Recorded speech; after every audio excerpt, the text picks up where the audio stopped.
এই উম্মত তো এক নেকি দিয়া জান্নাতে যাবে। কয় নেকি দিয়া? একটা নেকি দিয়া জান্নাতে যাবে এই উম্মত। অন্য উম্মতের কথা জানি না আমি, এই উম্মত এক নেকি দিয়া জান্নাতে যাবে। নবীর একটা আদর্শের কারণে জান্নাতে যাবে। সিরত মানি আদর্শ, আর এটা আমরা কদমে কদমে মুহতাজ।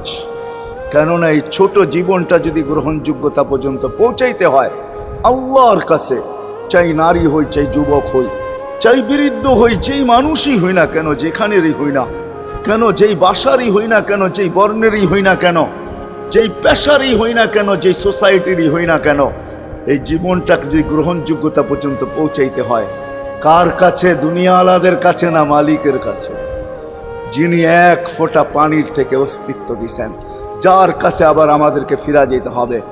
পালানের কোনো সুযোগ নাই। এই জন্যই কোরআন আমাদেরকে বোঝায় আইনাল মাফার। আল্লাহ বলতেছে কোথায় ভাগবে তুমি, বলো কোথায় ভাগবে? কবির কথাই